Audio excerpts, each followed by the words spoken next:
This meeting is being recorded. हरे कृष्णा। आप सभी भक्तों का हार्दिक स्वागत है हमारे इस कार्यक्रम में जिसका नाम है गीता अवलोकन। इस कार्यक्रम के अंतर्गत हम भगवत गीता का विस्तार से अध्ययन कर रहे हैं और इस समय हम अध्याय 13 पर हैं। अध्याय 13 पर ये छठी कक्षा है हमारी। इस अध्याय का शीर्षक है प्रकृति, पुरुष तथा चेतना। आज की ये कक्षा हमारी 81वीं कक्षा है। पिछली कक्षाएं देखने के लिए आप YouTube पर हमारी रिकॉर्डिंग्स देख सकते हैं। मंगलाचरण प्रार्थनाओं से मैं सभा का आरंभ करूंगा। ओम अज्ञानतिमिरन्धस्य ज्ञानञ्जनशलाकया चक्षुरुन्मीलितं येन तस्मै श्रीगुरवे नमः। श्रीचैतन्यमनोभीष्टं स्थापितं येन भूतले स्वयं रूपः कदा मह्यं ददाति स्वपदान्तिकम्।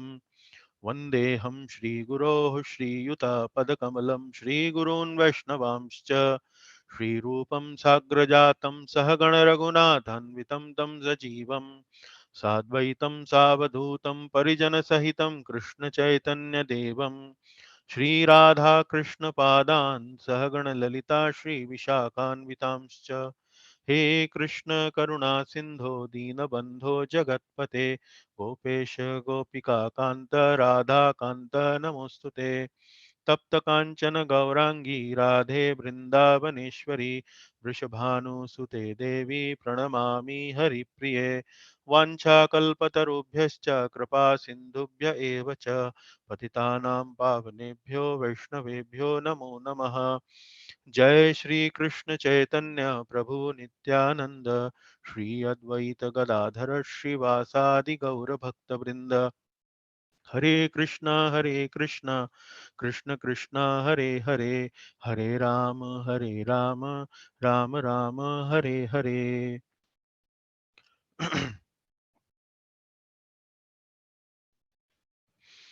चलिए कार्यक्रम आरंभ करते हैं कक्षा का।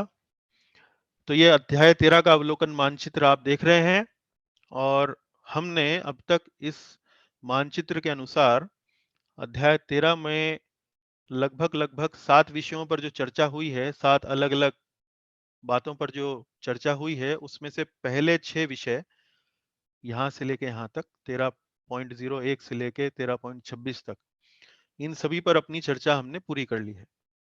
और इसमें अर्जुन के 6 प्रश्न हैं और भगवान ने अलग अलग करके उन सभी 6 प्रश्नों का यहाँ पर उत्तर अब वो दे चुके हैं। 26वें श्लोक तक सभी 6 प्रश्नों का उत्तर दे चुके हैं। क्षेत्र, क्षेत्रज्ञ, प्रकृति, पुरुष, ज्ञानम, ज्ञेयम, ये 6 बातों के बारे में जो अर्जुन ने पूछा था, उन सभी का उत्तर हो चुका है। तो पिछले कक्षा में हमने भगवान ने जो प्रकृति और पुरुष के बारे में बताया था, उसकी चर्चा करी थी और उस पर अभी एक बार पुनः स्मरण करेंगे कि पिछली कक्षा में हमने क्या जाना और क्या समझा। आज की कक्षा जो है वो एक प्रकार से किसी अर्जुन के प्रश्न पर आधारित नहीं है, पर भगवान श्री कृष्ण ने अभी तक इतनी सब जानकारी जो अर्जुन को दी है, उस जानकारी का वास्तव में एक प्रकार से अर्जुन को वो निचोड़ यहाँ पर बता रहे हैं कि भाई ये जो जानकारी मैंने तुमको दी है, इस जानकारी को तुम्हें किस प्रकार देखना चाहिए, किस प्रकार समझना चाहिए। इसीलिए इसको, इस विभाग का नाम है ज्ञान चक्षु। इस पर हम थोड़ी चर्चा करेंगे कि ज्ञान चक्षु से क्या अर्थ है। पर इससे पहले हम पिछली कक्षा में जो हमने चर्चा करी थी 20वें से लेकर 26वें श्लोक तक, उसे एक बार पुनः स्मरण करेंगे। तो ये समझिए कि अध्याय 13 जो है वो भगवत गीता का सबसे कठिन अध्याय है समझने के दृष्टिकोण से। सबसे ज्यादा दार्शनिक रूप से गहन और विषयों में एक बार कठिनाई होती है समझने में, और उसमें भी ये 20 से लेकर 26वां जो ये विभाग है, जहां पर भगवान ने आत्मा कब प्रकृति के संपर्क में आता है और किन कारणों से कोई आत्मा, जीवात्मा प्रकृति के संपर्क में आता है, विशेष रूप से ये बात बताई गई है। तो पिछली कक्षा में मैंने आपको बताया था कि अध्याय 2 में हमने पढ़ा कि जीव आत्मा अलग होता है और शरीर अलग होता है। आत्मा जो है वो शरीर के अंदर बद्ध होता है और शरीर का देहांत होने के बाद जब आदमी की मृत्यु होती है, किसी व्यक्ति की मृत्यु होती है, तो आत्मा जो है वो शरीर छोड़कर दूसरा शरीर ले लेता है। ये बात हम भगवत गीता में अब तक कई बार उसको दोहरा चुके हैं, पढ़ चुके हैं, इस पर चर्चा हो चुकी है। पर इस अध्याय 13 में विशेष रूप से जो एक नया विषय जो जिसको यहाँ पर अब बताया जा रहा है, वो ये है कि आत्मा जब दूसरा शरीर लेता है, तो उसको शरीर लेने का क्या कारण होता है और उसको किस आधार पर वो शरीर मिलता है। इसकी चर्चा इस अध्याय में हुई है। तो ये जानना बड़ा आवश्यक है, क्योंकि अ, इस बात की जानकारी करने से हमें ये पता लगता है कि हम अपने अगले जीवन में, या जो हम इस भौतिक जगत में जो एक शरीर के अंदर अभी हम एक आत्मा के रूप में बद्ध हैं, जब हम ये शरीर छोड़ेंगे तो हमारा अगला गंतव्य किस बात पर निर्धारित होता है, ये जानना बड़ा आवश्यक है। क्योंकि अगर हमें ये बात मालूम हो, तो हम अपने अगले शरीर को कैसे हमें वो प्राप्त करना है, किस प्रकार का शरीर हमें लेना है, उस बात की हम चर्चा कर सकते हैं, उस बात पर ध्यान लगा सकते हैं। वास्तव में एक भक्त जो है वो तो यही सोचता है कि उसे अगले जन्म में भौतिक शरीर नहीं लेना है, उसे तो अगले जन्म में आध्यात्मिक शरीर लेके भगवान की सेवा ही करनी चाहिए। पर दार्शनिक दृष्टिकोण से एक बार इस अध्याय के 20वें से लेके 26वें श्लोक के माध्यम से हम समझने का प्रयास करेंगे। तो पहले भगवान ने ये बताया अपनी चर्चा में, प्रकृति और पुरुष को समझाने के लिए पहले तो ये बताया कि भाई देखो, प्रकृति और पुरुष दोनों शाश्वत हैं। तो हमने ये तो समझा ही है कि पुरुष यानी कि आत्मा और परमात्मा ये तो शाश्वत है ही। प्रकृति कैसे शाश्वत है ये हमने समझा कि जैसे हमने एक उदाहरण दिया कि कोई भवन है। भवन जो है ईंट से, मिट्टी से, सीमेंट से और लोहे से इत्यादि इत्यादि चीजों से बना होता है। तो भवन का एक आकार होता है, लेकिन भवन जब ध्वस्त हो जाता है तो वो भवन के रूप में नहीं रहता है, पर जिन चीजों से वो मिलके बना है, पृथ्वी, जल, अग्नि, वायु, आकाश, इन सब चीजों से जिनसे वो मिलके बना है, वो वहीं के वहीं बने रहते हैं, वो नष्ट नहीं होते हैं। इस तरह से हमने ये समझा कि प्रकृति और पुरुष दोनों शाश्वत हैं। उनके विकार तथा उनके गुण, ये दोनों प्रकृति से उत्पन्न होते हैं। इस बात पर भी चर्चा हुई। फिर हमने ये समझने का प्रयास किया कि इसमें प्रकृति की भूमिका क्या होती है और जीव की भूमिका क्या होती है। पुरुष की भूमिका क्या होती है और प्रकृति की भूमिका क्या होती है। पुरुष यहां पर जब मैं कह रहा हूं तो इसका मतलब यह है आत्मा। तो प्रकृति की भूमिका यह होती है कि प्रकृति शरीर का निर्माण करती है। तो आप देखते हैं इस जगत के अंदर अलग अलग प्रकार के शरीर देखने को मिलते हैं। कोई मनुष्य शरीर में है, कोई पशु के शरीर में है, कोई पक्षी के शरीर में है, कोई पेड़ के शरीर में है, कोई पौधे के शरीर में है। अलग अलग प्रकार के शरीर, अलग अलग प्रकार के शरीर इस जगत में आपको देखने को मिलते हैं। तो वो शरीर कहां से आते हैं? वो शरीर आते हैं प्रकृति से। भगवान की अध्यक्षता में, भगवान के निर्देश के अनुसार प्रकृति शरीर देती है जीव को। तो ये प्रकृति की भूमिका हो गई। फिर जीव की भूमिका क्या है? जीव की भूमिका यह है कि जीव जो है वो अपने भोगने की मानसिकता उसकी रहती है, और जैसी मानसिकता उसकी होती है, जिस प्रकार का भोग करने की मानसिकता होती है, प्रकृति उस प्रकार का शरीर उसको देती है। और ये बात हमें कहां पता लगती है? ये बात हमें 13वें अध्याय के 22वें श्लोक में पता लगती है। और इसी 22वें श्लोक को मैंने बताया था कि बड़ा महत्वपूर्ण श्लोक है, और एक प्रकार से इस श्लोक के अंदर जिन जिन बातों का यहाँ पर वर्णन हुआ है, उन्हीं बातों को लेकर, उन्हीं अलग अलग विषयों को लेकर आगे आने वाले 14वां, 15वां, 16वां और 17वां अध्याय का विषय जो है, इसी श्लोक से वास्तव में निकलता है। तो 22वां श्लोक क्या है? 22वां श्लोक यह है कि जीव जब, जिसकी भोगने की मानसिकता होती है, प्रकृति उसे शरीर प्रदान कर देती है। और जब उस जीवात्मा को शरीर मिल जाता है, तो वह उस शरीर के माध्यम से अपने चारों ओर जो प्रकृति में जो भी सुख साधन उपलब्ध हैं, उनका भोग करता है। उनका भोग करते करते वो किसी विशेष प्रकार के, अच्छा, वह किसी विशेष प्रकार के भोग से वास्तव में संगति कर बैठता है। या उससे एक प्रकार से अ, अ, उसके प्रभाव में आ जाता है। तो जैसे-जैसे वो उस किसी विशेष प्रकार के भोग की संगत मतलब भोग से जुड़ जाता है या उससे आसक्त हो जाता है, उसके ही अनुसार फिर उसको अगला जो है वो जन्म मिलता है। उसको उत्तम या अधम योनियाँ मिलती रहती हैं। तो उदाहरण के रूप में मान लीजिए जैसे मैंने आपको बताया था पिछली बार कोई व्यक्ति उसको मांस खाने की आदत पड़ जाए या मांसाहार करने की आदत पड़ जाए और मांसाहार करते-करते वो उससे बड़ा आसक्त हो जाए। तो प्रकृति कहेगी कि भाई ठीक है तुम मांसाहार करने के लिए इतना तुम्हारा आसक्ति है, तो अगला जन्म जो है हम तुम्हें शेर का दे देते हैं। तो शेर हम जानते हैं कि वो एक मांसाहारी जीव है। वो घास नहीं खाता है, वो पत्ती नहीं खाता है, वो मांस खाता है। तो इस तरीके से ये कार्यक्रम चलता है। तो इस प्रकार से जीवात्मा का अलग-अलग शरीरों में देहांतर होता रहता है। तो यहाँ पर भगवान ने 21वें, 22वें और श्लोकों में जिस पुरुष का वर्णन किया है वो है आत्मा।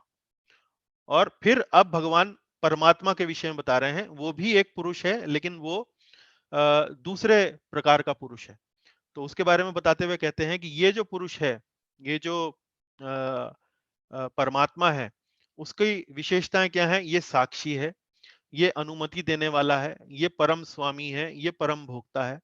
तो साक्षी है, अनुमति देने वाले का मतलब क्या? कि ये जो परमात्मा है, ये आत्मा के साथ ही रहता है।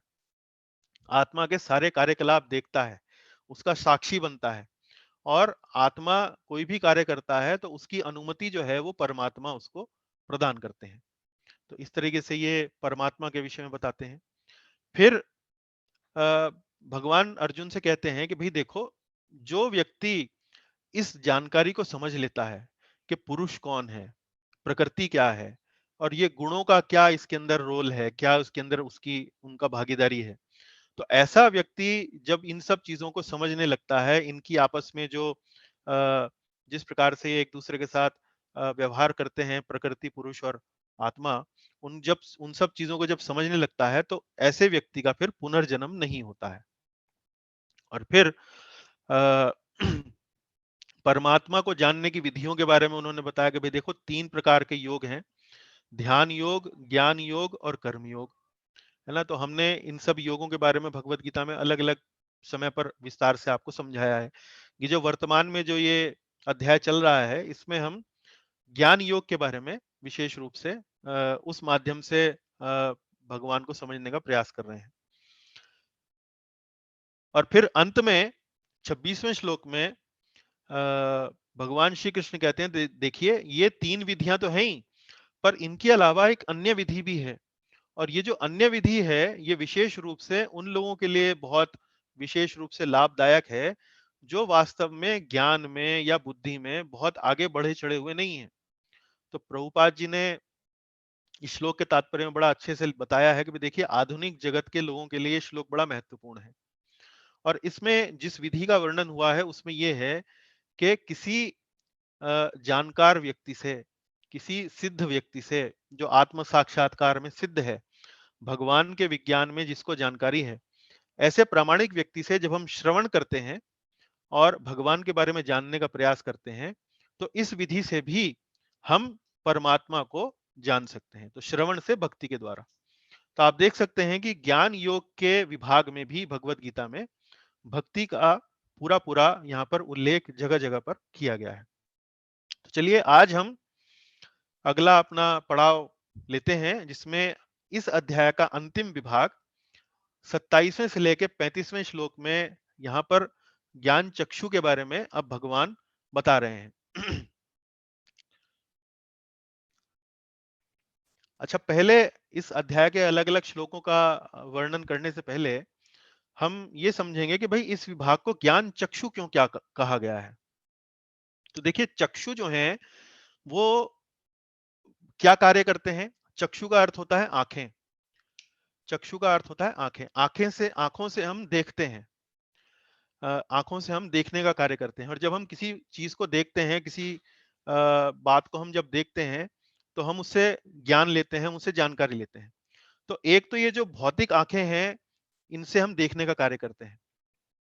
पर दूसरी आंखें कौन सी होती हैं? वो होती हैं जब हमें किसी बात का ज्ञान हो जाए, तब हमें वास्तव में किसी वस्तु को देखने की हमारी जो क्षमता है, हमारी जो काबिलियत है, वो बढ़ जाती है। कैसे? इसको उदाहरण के रूप में कैसे समझेंगे? मान लीजिए आप के पास कोई व्यक्ति कोई एक्स-रे लेकर आए। एक्स-रे जब हम कभी चोट लग जाती है, कभी कोई हड्डी टूट जाती है, तो हम डॉक्टर के पास जाते हैं, तो वो हमारा एक्स-रे निकाल के देखता है।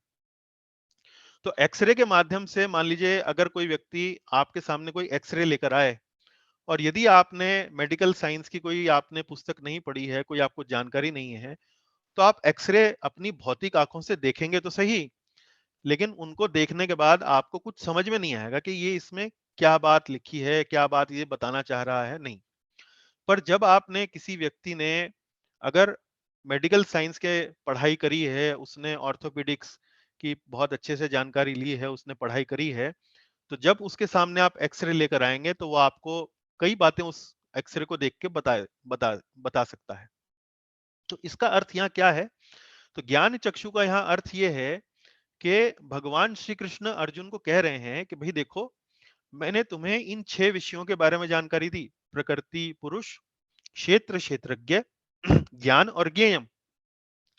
अब ये सब जानकारी प्राप्त करने के बाद इससे जो तुम्हें अब अपनी दुनिया को अब जब तुम देखोगे चारों तरफ, तो दुनिया को तुम्हारा देखने का जो नजरिया है, जो तुम्हारा जो दृष्टिकोण है, वो वास्तव में बदलना चाहिए। और वो दृष्टिकोण क्या है? वो दृष्टिकोण किस आधार मतलब कैसा उस दृष्टिकोण के माध्यम से हमें जगत दिखाई देता है, उस विशेष रूप से उस विशेष ज्ञान की इस विभाग में चर्चा की है। तो देखिए, अर्जुन के 6 प्रश्नों का उत्तर दिया। अब वे उसको समाहित करके उसका सार बता रहे हैं और उस व्यक्ति का दृष्टिकोण बता रहे हैं जिसने इस ज्ञान को समझ लिया हो। तो हम एक-एक करके अब ये वही श्लोकों को आज हम समझेंगे। सबसे पहले ये 27वां श्लोक है। इस श्लोक का मूल जो विषय है, वहां भगवान कह रहे हैं कि देखो, जो भी कुछ तुम इस प्रकृति में देखते हो, जो भी तुम अपने चारों तरफ इस जगत में देखते हो, वो वास्तव में प्रकृति और पुरुष का संयोजन है। संयोजन का मतलब क्या? अंग्रेजी में कहते हैं कॉम्बिनेशन है, जोड़ के जिसको बनाते हैं, मिला के जिसको बनाते हैं। प्रकृति और पुरुष के मिलान करने से है, उनको दोनों को मिलाने से हर चीज जो तुम यहाँ इस पूरी दुनिया के अंदर देखोगे, उसमें तुम देखोगे कि हर जगह प्रकृति और पुरुष की ही छाप आपको मिलेगी। दोनों का मिला के ही ये सब कुछ बनाया जाता है। तो यहाँ भी देखिए, आप यहाँ पर ये चित्र जैसे मैंने आपको दिखाया, तो इस चित्र में देखिए आप पेड़ देख रहे हैं, पौधे देख रहे हैं, अलग-अलग प्रकार के जंतु हैं, अलग-अलग शरीरों में हैं। तो एक प्रकार से ये यहाँ पर प्रकृति की जो विविधता है, इस चित्र के माध्यम से वो विविधता जो है वो दिखाने का प्रयास किया गया है। तो भगवान का मूल संदेश इस श्लोक के माध्यम से क्या है कि सब कुछ प्रकृति और पुरुष का संयोजन है। वो क्या बोलते हैं? श्लोक देखिए। यावत् संजायते किंचित सत्वं स्थावर जंगमम क्षेत्र क्षेत्रज्ञ संयोगात तद्विद्धि भरतर्षभ। यावत संजायते किंचित, किंचित मतलब जो कुछ भी, यावत जो कुछ भी तुम्हें यहां अस्तित्व में दिख रहा है। स्थावर जंगमम, स्थावर और जंगम। स्थावर किसको बोलते हैं? स्थावर बोलते हैं अचर, और जंगम बोलते हैं चर। चर मतलब वो प्राणी जो हिलडुल सकते हैं, जैसे गाय, चीता, शेर, बंदर, मनुष्य। और स्थावर किनको बोलते हैं? स्थावर बोलते हैं जो अचर होते हैं, जो हिल नहीं सकते, जैसे पेड़ पौधे, वो एक ही जगह खड़े रहते हैं। तो भगवान कह रहे हैं यावत संजायते किंचित सत्वम स्थावर जंगम, जो भी चर तथा अचर तुम्हें अस्तित्व में दिख रहा है, उसे कैसे समझो? वो बोलते हैं क्षेत्र क्षेत्रज्ञ संयोगात तद विद्धि भरतर्षभा। वो सबको तुम संयोग मानो, उन सबको तुम जानो, तद विद्धि है, उन सबको तुम किस प्रकार से समझो? क्षेत्र और क्षेत्रज्ञ का संयोग।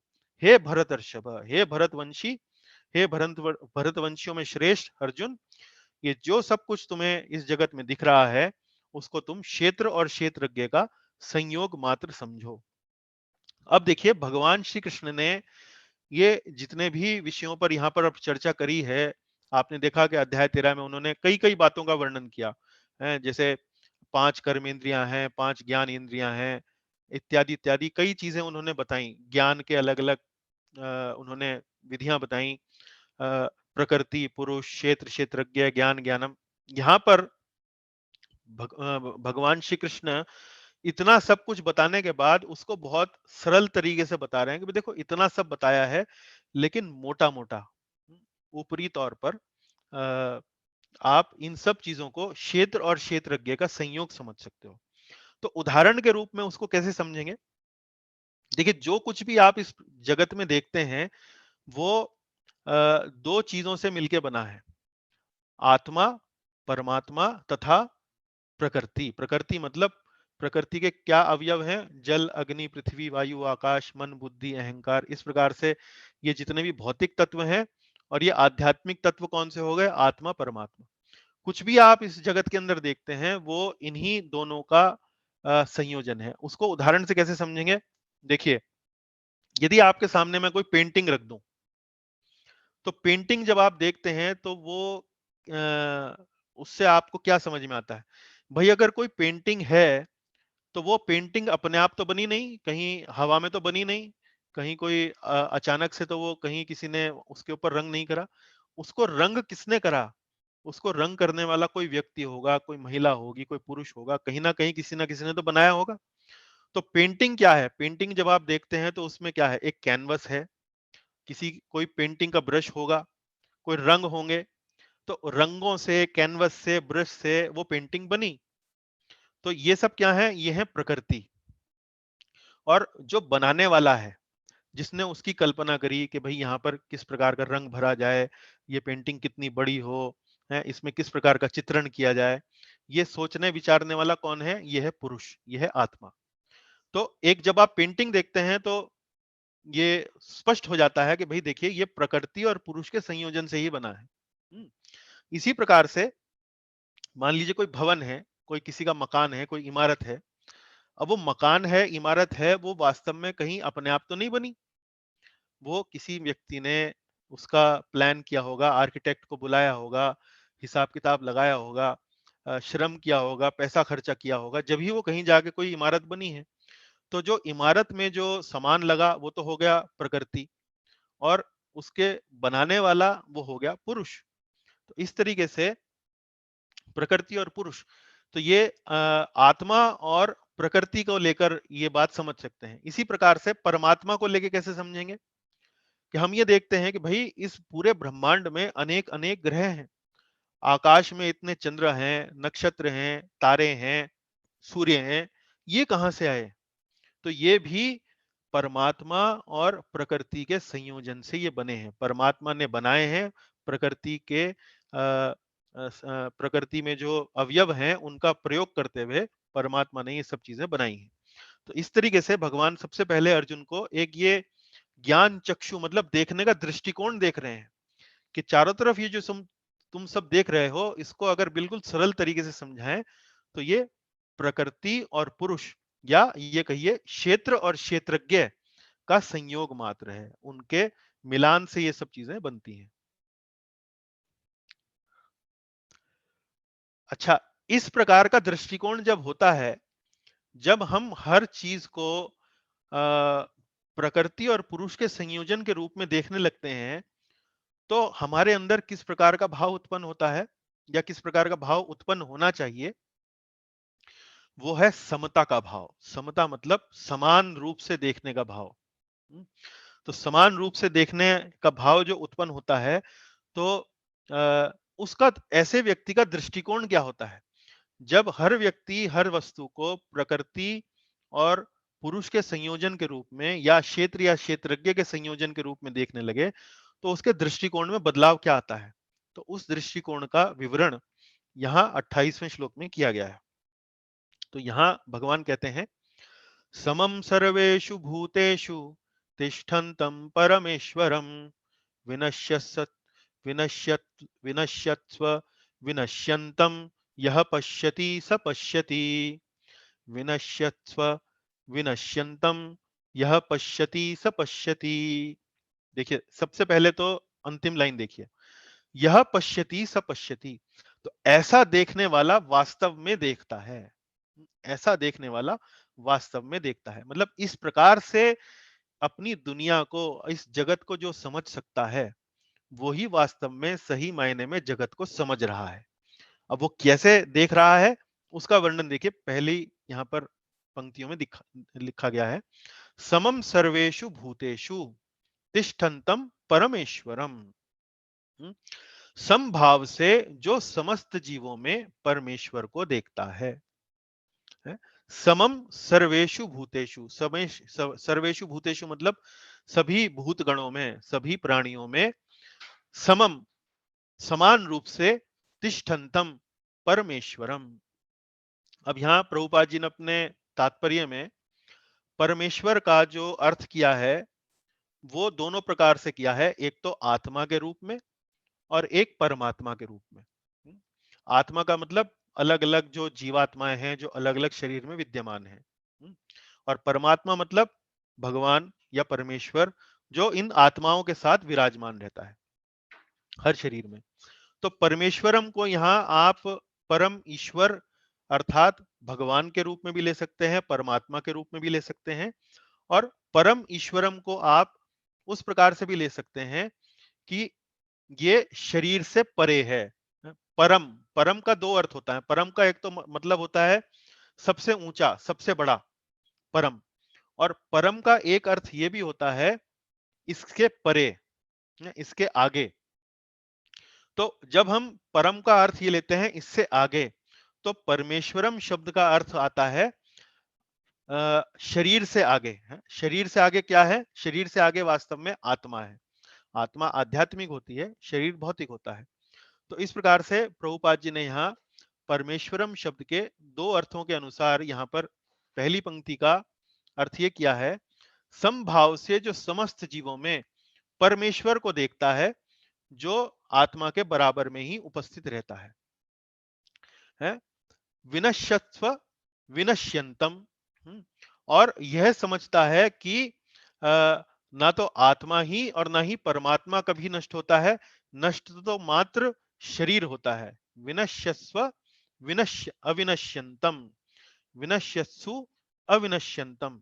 विनश्यत्सु का मतलब है नाशवान, अविनश्यंतम का मतलब है नाश रहित, के सभी जीवों में जो आत्मा और परमात्मा है उनका तो विनाश कभी नहीं होता, अविनश्यंतम, और जो शरीर है वो विनश्यत्स्व है। तो ऐसा देखने वाला वास्तव में देखता है, ऐसा देखने वाला वास्तव में देखता है। तो यहां देखिए, ये चित्र को आप ध्यान से देखिए। तो चित्र में एक यहां पर एक साधु को दिखाया गया है, और ये साधु यहां पर अलग अलग प्राणियों को देख रहा है। ये वास्तव में चित्र जो है ये अध्याय 5 में जो 18वां श्लोक है उस श्लोक से प्रेरित होकर ये चित्र बनाया गया है। तो वो श्लोक क्या है? 5वें अध्याय में 18वां श्लोक था, विद्या विनय संपन्ने ब्राह्मण गवि हस्तिनी शुनि चैव श्वपाके चैव पंडितः समदर्शिना। पंडितः मतलब जो ज्ञानवान है, जो पंडित है, उसकी दृष्टि कैसी होती है? समदर्शिना, वो एक ही प्रकार से देखता है। अब किन किन को एक प्रकार से देखा बताया गया है? विद्या विनय संपन्ने ब्राह्मण गवि हस्तिनी। ब्राह्मण, ये देखिए इस चित्र में एक ब्राह्मण को दिखाया गया है। गवि, गवि का अर्थ है गाय, गाय। हस्तिनी, हस्तिनी का मतलब है हथिनी, तो ये एक हाथी को दिखाया गया है, यहाँ पे हथिनी को दिखाया गया है। शुनि चैव श्वपाके चैव, शुनि चैव, शुनि चैव मतलब कुत्ता, ये यहाँ पर कुत्ते को दिखाया गया। श्वपाके चैव, श्वपाक मतलब, श्व मतलब कुत्ता और पाक मतलब जो कुत्ते का मांस ग्रहण करता है, तो ऐसा व्यक्ति उसको चांडाल बोला जाता है। तो ये यहाँ पे एक चांडाल को भी दिखाया गया है। तो देखिए भगवत गीता का या वैदिक संस्कृति का जो समदर्शी होने का जो अर्थ है, वर्तमान जीवन में भी आप देखते हैं, राजनीतिक क्षेत्रों में भी ये चर्चा बहुत होती है कि समान होना चाहिए सबको, सबके समान अधिकार होने चाहिए, है ना? हम हिंदू हैं, वो मुस्लिम है, हिंदू मुस्लिम मत करो भाई, सब समान है, सब जो है वो भगवान के ही बंदे हैं। इस प्रकार से समानता की बात की जाती है। तो देखिए, वैदिक संस्कृति में जो समानता का जो परिभाषा है, वो केवल मनुष्यों तक सीमित नहीं है, वो केवल मनुष्यों तक सीमित नहीं है, बल्कि वैदिक संस्कृति में समानता की जो परिभाषा है, वो वास्तव में पशुओं, पक्षियों और यहाँ तक कि पेड़ पौधों तक भी वो समानता जो है जाती है। वो कैसे? वो इस श्लोक में आप देख सकते हैं। समम सर्वेषु भूतेषु तिष्ठन्तं परमेश्वरम। जो सभी प्राणियों में वास्तव में इस प्रकार से देखता है कि सभी जीवों में परमेश्वर का निवास है, परमात्मा का निवास है। सभी प्राणियों में उसी आध्यात्मिक आत्मा का, उसी आध्यात्मिक चेतना का, जिसे हम आत्मा कहते हैं, उसका निवास है। वही व्यक्ति वास्तव में देखता है। अब ध्यान दीजिए, इस श्लोक में मैंने 5 आपको उदाहरण दिए। एक तो ब्राह्मण, गाय, हाथी, कुत्ता और चांडाल। तो देखिए, यहां पर ब्राह्मण और चांडाल जो है, ये कहां से आते हैं? ये आते हैं मनुष्य योनियों से। अब मनुष्य योनि में भी ब्राह्मण और चांडाल, ब्राह्मण जो है वो समाज के उच्चतम वर्ग का प्रतिनिधित्व करता है, और चांडाल जो है वो वास्तव में समाज का जो निकृष्ट वर्ग है, जो अपनी आदतों के कारण, अपने कर्मों के कारण वास्तव में कोई बहुत ज्यादा उन्नत स्वभाव का, उन्नत गुणों वाला व्यक्ति नहीं माना जाता है। ऐसे व्यक्ति को चांडाल कहा गया है। तो सामाजिक दृष्टिकोण से ब्राह्मण उच्चतम है और चांडाल जो है वो सामाजिक पायदान में सबसे नीचे के स्तर पर है। तो सामाजिक, मनुष्य के समाज के दृष्टिकोण से यहाँ वैदिक संस्कृति हमें बताती है कि एक जो विद्वान व्यक्ति है, जो पंडित है, जो समदर्शी है, जो वास्तव में ज्ञान चक्षु है उसके पास, वो इन दोनों को समान दृष्टि से देखता है। वो देखता है कि सभी में परमात्मा का निवास है, सभी में उसी आत्मा का निवास है। इस दृष्टिकोण से देखता है। लेकिन यह केवल मनुष्य समाज तक सीमित नहीं रह गया। मनुष्य समाज से आगे चलकर भी यहाँ तक कि पशु समाज में भी है, गाय, हाथी, कुत्ता। गाय जो है वो सतोगुणी पशु है, हाथी जो है वो रजोगुणी पशु है, कुत्ता जो है वो तमोगुणी पशु माना जाता है। तो इस प्रकार से पशुओं के स्तर पर भी वो समान दृष्टि से सबको देखता है।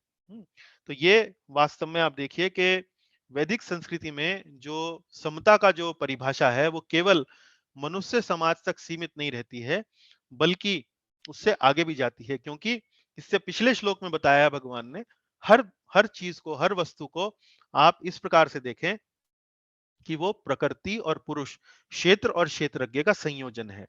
और जब आप इस प्रकार से उसको देख सकते हैं, तब चूंकि सब चीज को आप एक ही तरह से देख रहे हैं, तो आपके मन के अंदर समानता आ जाती है, समभाव आ जाता है कि भाई ये भी प्रकृति और पुरुष के संयोजन से बना है, ये भी प्रकृति और पुरुष के संयोजन से बना है, ये भी प्रकृति और पुरुष के संयोजन से बना है। तो इस प्रकार से आप समानता, समता की बात आप कर सकते हैं। तो ये समझने का प्रयास कीजिए कि हम असमानताएं अपने जीवन में क्यों देखते हैं। जब हम वास्तव में अपने जीवन में जब अलग-अलग लोगों से मिलते हैं, अलग-अलग प्रकार के प्राणियों से मिलते हैं, तो हमारा जो दृष्टिकोण है, जिस व्यक्ति के पास ज्ञान चक्षु नहीं है, उसका दृष्टिकोण किस तरह का है? उसका दृष्टिकोण केवल शरीर तक सीमित रहता है। उसका दृष्टिकोण केवल शरीर तक ही देखता है, और शरीर में असमानताएं हैं। कोई गोरा है, कोई काला है, कोई ऊंचा है, कोई छोटा है, कोई अमीर है, कोई गरीब है, कोई विद्वान है, कोई बहुत मूर्ख किस्म का व्यक्ति है, कोई पशु है, कोई पक्षी है। इस प्रकार से हम अलग-अलग असमानताएं देखते हैं। और जब हम सब वस्तुओं को असमानता की भावना से देखने लगते हैं, तो हमारे मानसिकता भी जो है वो बांटने वाली मानसिकता बन जाती है। हमारी मानसिकता भी बांटने की वाली मानसिकता बन जाती है। उदाहरण के रूप में देखिए, हम कैसे देखते हैं, भाई मैं तो हिंदुस्तानी हूं, वो तो पाकिस्तानी है, या मैं तो हिंदू हूं, वो मुसलमान है, मैं तो महिला हूं, वो पुरुष है, मैं तो बच्चा हूं, वो तो बड़ा है, मैं तो अ, अ, मैं तो वैश्य समाज का हूं, वो ब्राह्मण समाज का है, मैं तो जैन परिवार का हूं, वो श्रीवास्तव परिवार का है। इस प्रकार से जब हम असमानताएं देखते हैं, तो हमारी मानसिकता जो है वो बांटने वाली बनती है। किंतु जब हम हर वस्तु को प्रकृति और पुरुष यानी कि आत्मा और शरीर के संयोजन के दृष्टिकोण से देखने लगते हैं तो हमें हर जगह समानता दिखने लगती है। तो ये एक साधु का दृष्टिकोण है। तो इसी तरीके से मैं आपको साधु का दृष्टिकोण समझाने के लिए मैं आपके सामने एक ये स्लाइड मैंने बनाई है। माफ कीजिएगा, ये स्लाइड जो है अंग्रेजी भाषा में है, क्योंकि ये जो टेक्स्ट जो मैंने यहाँ पर कोट किया है ये प्रभुपाद जी की जीवनी से है, जिसका अंग्रेजी का वर्जन मेरे पास है। मैं इसका हिंदी में अनुवाद नहीं कर पाया, पर ये जो घटना है ये मैं आपको समझाना चाहता हूँ, ये आपके साथ में शेयर करना चाहता हूँ। ये घटना कौन सी है? ये घटना जब की है जब हमारे जो इस्कॉन के फाउंडर आचार्य हैं अभय चरणारविंद शिल प्रभुपाद जी, वो जब अपने युवावस्था में थे और जब वे अपने गुरु से पहली बार मिले, अपने आध्यात्मिक गुरु से पहली बार मिले, उस समय क्या चल रहा था? उस समय अंग्रेजों के खिलाफ भारत में एक फ्रीडम मूवमेंट चल रहा था, स्वतंत्रता आंदोलन चल रहा था। तो उस स्वतंत्रता आंदोलन में किस प्रकार का दृष्टिकोण था? भाई हम तो भारतीय हैं और ये जितने भी लोग हैं जो हम पर राज करने आए हैं ये अंग्रेज हैं। इस प्रकार की मानसिकता चल रही थी। तो हमारे संस्था के जो संस्थापक आचार्य हैं शिल प्रभुपाद जी, वो भी इस स्वतंत्रता आंदोलन में उसमें बढ़ चढ़कर हिस्सा ले रहे थे। बंगाल के रहने वाले थे, कलकत्ता के निवासी थे, तो वे भी उस आंदोलन में हिस्सा ले रहे थे। तो एक दिन उनके मित्र आए और उन्होंने कहा कि भाई आओ मैं तुमको एक साधु से मिलाने चलता हूँ। बहुत पहुंचे हुए साधु हैं, बहुत ज्ञानी साधु हैं। और ये जिक्र कर रहे थे उनके प्रभुपाद जी के जो आगे चल के भविष्य में उनके जो आध्यात्मिक गुरु बनने वाले थे उनका। तो उनका नाम है भक्ति सिद्धांत महाराज। तो जब अभय जो उनका प्रभुपाद जी का जब युवावस्था में जो उनका नाम था अभय, जब अभय बाबू वो अपने होने वाले गुरु भक्ति सिद्धांत महाराज के मठ पर पहुंचे, हम्म, तो भक्ति सिद्धांत महाराज से उनका संवाद हुआ। भक्ति सिद्धांत महाराज से संवाद में अभय चरण जी ने उनसे महाराज से कहा कि देखिए आप मुझसे कह रहे हैं कि मैं भक्ति का प्रचार करूं, भगवान श्री कृष्ण के नाम जप का प्रचार करूं, इस प्रकार से ये सब काम करूं, आध्यात्मिक कार्य करूं, पर मेरी बात सुनेगा कौन? या क्या वास्तव में इस सब प्रचार की आवश्यकता है? आप देख रहे हैं कि भारत जो है वो वास्तव में इस समय अंग्रेजों का गुलाम है। वो किसी विदेशी शासक द्वारा उस पर शासन किया जा रहा है। तो क्या ये वास्तव में महत्वपूर्ण है? क्या हम ये सब कार्य जब भारत देश जो है वो अंग्रेजों की गुलामी से, अंग्रेजों के शासन से जब तक आजाद नहीं हो जाता है, क्या हमें ये सब कार्य तब नहीं करने चाहिए? भक्ति है, आध्यात्मिक बातें हैं, कथा है, कीर्तन है, क्या ये बातें जब करनी ठीक नहीं लगेंगी? अभी तो सबसे बड़ी हमारे सामने अ, हमारे सामने जो प्रोजेक्ट है, जो कार्य है, वो है भारत को स्वतंत्र कराना। तो ऐसा उन्होंने इसलिए कहा क्योंकि भक्ति सिद्धांत महाराज ने उनसे आग्रह किया कि भाई तुम पढ़े लिखे व्यक्ति हो, तुम क्यों नहीं ये कृष्ण भक्ति के प्रचार का कार्य अपने जीवन में इसका भार उठाते हो? उन्होंने कहा भाई मैं ये कार्य कोई इतना जरूरी है कि सबसे पहले तो भारत आजाद हो अंग्रेजों से, वो जरूरी है। तब भक्ति सिद्धांत महाराज ने उनको यही समता का दृष्टिकोण समझाया। और फिर उन्होंने देखिए क्या लिखते हैं, भक्ति सिद्धांत महाराज ने क्या जवाब दिया। वेदर वन पावर और another ruled was temporary situation. वो कह रहे हैं कि इससे कोई फर्क नहीं पड़ता कि कौन किसके ऊपर शासन कर रहा है। अंग्रेज भारतीयों के ऊपर शासन कर रहे हैं या भारतीय अंग्रेजों के ऊपर शासन कर रहे हैं। सबसे बड़ा सत्य क्या है? But the eternal reality is Krishna consciousness and the real self is the spirit soul. सबसे बड़ा वास्तविक सत्य यह है कृष्ण भक्ति, और वास्तव में आत्मा ही सबसे महत्वपूर्ण सिद्धांत है। No man made political system therefore could actually help humanity. मानवता की सहायता कोई भी मानव द्वारा निर्मित राजनीतिक सिस्टम नहीं कर सकता है।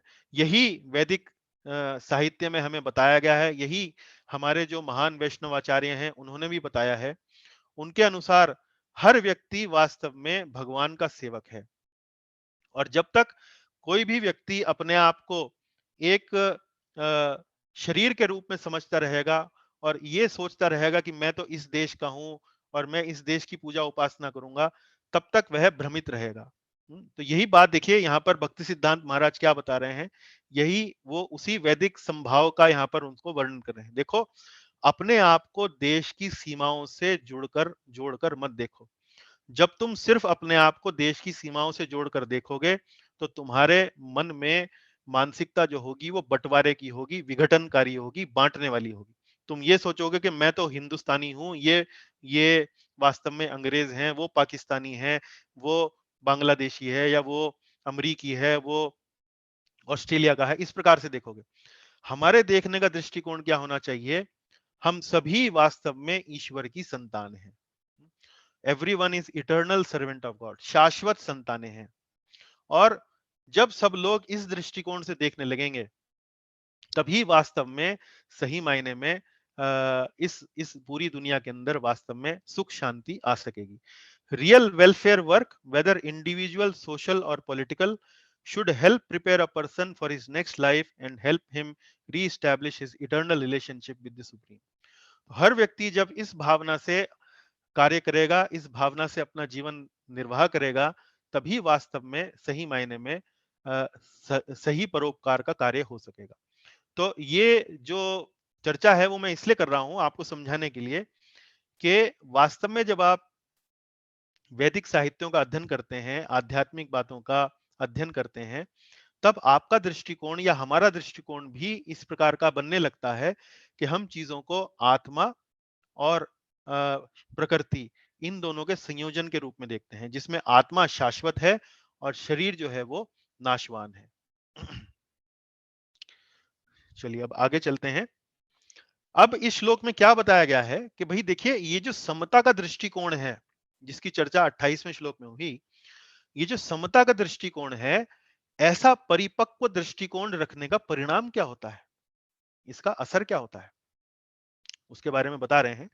समम पश्यन्ति सर्वत्र समवस्थितम ईश्वरम, न हिनस्त्या आत्मा न आत्मानं, ततो याति परां गतिम, न हिनस्त्या आत्मना आत्मानं, ततो याति परां गतिम। देखिए यहाँ पर ये जो शब्द आया ना, हिनस्त्या आत्मना आत्मानम, ये शब्द बड़ा महत्वपूर्ण है, इस पर चर्चा करेंगे थोड़ी देर में।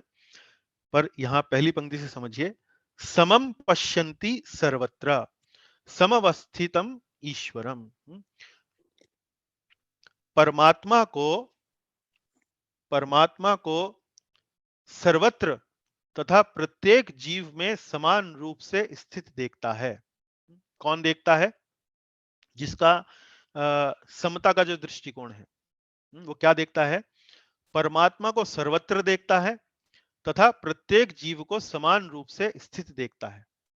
समम पश्यन्ति सर्वत्र समवस्थितम ईश्वरम। वह स्वयं को अपने मन द्वारा भ्रष्ट नहीं करता है। न हिनस्त्य आत्मना आत्मानम, न हिनस्त्य आत्मना आत्मानम, ततो याति पराम गतिम। तो ऐसा व्यक्ति क्या करता है? ऐसा व्यक्ति स्वयं को अपने मन द्वारा भ्रष्ट नहीं करता है। ऐसा व्यक्ति स्वयं को अपने मन द्वारा भ्रष्ट नहीं करता। तो देखिए ये जो हरे रंग से जो लिखा है ना, वह स्वयं को अपने मन द्वारा भ्रष्ट नहीं करता है। इसका क्या मतलब है? भ्रष्ट का मतलब क्या है? हिना, हिनस्त्य। हिनस्त्य का मतलब है अपने आप को भ्रष्ट नहीं करता है, अपने आप को डिग्रेड नहीं करता है, वो ओछी बात नहीं करता है कोई। हाँ, न हिनस्त्या आत्मना आत्मानम। तो यहाँ दो शब्द हैं, आत्मना और आत्मानम। तो यहाँ जो पहला शब्द है आत्मना, उसका अर्थ है अपने मन से, अपने मन द्वारा। और आत्मानम मतलब स्वयं को, आत्मा, अपने आप को वह अपने मन के द्वारा भ्रष्ट नहीं करता है, अपने मन के द्वारा अपने आप को ओछा नहीं बनाता है। तो जो व्यक्ति समभाव रखता है, जो व्यक्ति प्रत्येक जीव में समान रूप से परमात्मा को हर जगह देखता है, वह अपने मन द्वारा अपने आप को भ्रष्ट नहीं करता है।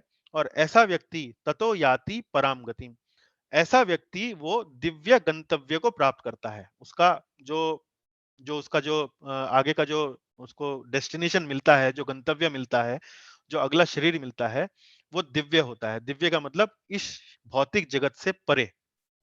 पराम, पराम का मतलब है परे। ततो याति पराम गतिम, उसकी गति जो है वो परम होती है। तो देखिए यहां पर ऐसे परिपक्व दृष्टिकोण का परिणाम क्या हुआ? ऐसे परिपक्व दृष्टिकोण का दो परिणाम हुए। क्या परिणाम हुआ? पहला तो उसका जो अपना जो अपने आप को वो ओछा नहीं बनाता है, अपने आप को भ्रष्ट नहीं करता है। और दूसरा, उसको दिव्य गंतव्य प्राप्त होता है। वो इस जगत को छोड़कर आध्यात्मिक जगत को प्राप्त करता है। इसको थोड़ा सा आज श्लोक को समझने का प्रयास करेंगे। तो समता का भाव जैसे कि मैंने पिछले श्लोक में भी बताया कि हम सबको साथ साथ लाता है। जैसे आप मान लीजिए कभी ट्रेन में सफर कर रहे हो या हवाई जहाज में सफर कर रहे हो और बराबर में आपका बैठा पैसेंजर आपसे बात कर रहा हो, आप उससे पूछे भाई आप कहाँ के रहने वाले हो? वो बोले जी मैं तो बंबई का रहने वाला हूँ। आप मान लीजिए आप भी बंबई के रहने वाले हो, तो आप कहेंगे अरे वाह, मैं भी बंबई का रहने वाला हूँ।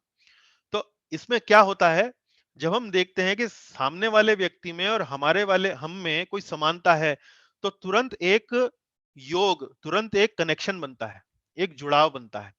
तो समानता की बात क्यों करते हैं? समानता की बात इसलिए करते हैं क्योंकि हम सब एक दूसरे से फिर जुड़ते हैं। असमानता क्यों आती है? असमानता इसलिए आती है क्योंकि जब हमारा मन है भौतिक बातों में लिप्त रहता है, जब हम भौतिक बातों में लिप्त रहते हैं, इंद्रिय तृप्ति में लिप्त रहते हैं, तो हम लोगों को आत्मा के स्तर पर नहीं देखते हैं। हम इस प्रकार से नहीं देखते हैं कि ये जो व्यक्ति है वास्तव में इसमें ही उस परमात्मा का अंश आत्मा विराजमान है, या इस व्यक्ति में भी वही परमात्मा है जो परमात्मा मेरे हृदय के पास स्थित है। जब हम हमारा मन जो है वो भौतिकता में लिप्त होता है, इंद्रिय तृप्ति में लिप्त होता है, तो हम लोगों को आत्मा और परमात्मा के स्तर पर ना देखते हुए हम केवल उनको शरीर के स्तर पर देखते हैं। कैसे? मान लीजिए कोई बहुत निर्धन व्यक्ति हमारे सामने आ जाए, तो हम कहेंगे भैया हम उसका तिरस्कार करेंगे, भाई हमें इससे क्या लाभ होने वाला है, हम उसका तिरस्कार करेंगे। मान लो कोई धनी व्यक्ति आ जाए, तो हम चाहेंगे कि भाई हमारा उससे संबंध अच्छा बने ताकि हमारी कोई जरूरत हो तो हमारे काम आए। मतलब जब हम स्वार्थ में, जब हमारी बुद्धि होगी, स्वार्थ में जब हमारा मन होगा, तब हम लोगों को उनके शरीर के स्तर पर उनको देखते हैं। धनवान के साथ मैत्री की इच्छा रखते हैं, निर्धन के साथ तिरस्कार का भाव रखते हैं। लेकिन जब समानता की दृष्टि होती है, जब हम ये सब देखते हैं कि इसमें भी आत्मा है, इसमें भी वही परमात्मा है जो मेरे हृदय के पास है, तब हमारे व्यवहार में समानता आती है। तो इस प्रकार से हम जब हमारा इस प्रकार से दृष्टिकोण होता है, तो वह व्यक्ति अपने मन द्वारा अपने आप को भ्रष्ट नहीं करता है, अपने आप को नीचे नहीं गिराता है, और ऐसा व्यक्ति वास्तव में दिव्य गंतव्य प्राप्त करता है। तो ये तो चीज है, ये समझिए कि हिनस्त्या आत्मना आत्मानम, इस शब्द को हम समझते हैं। फिर इसमें एक शब्द और आया है यहाँ पे, समवस्थितम ईश्वरम।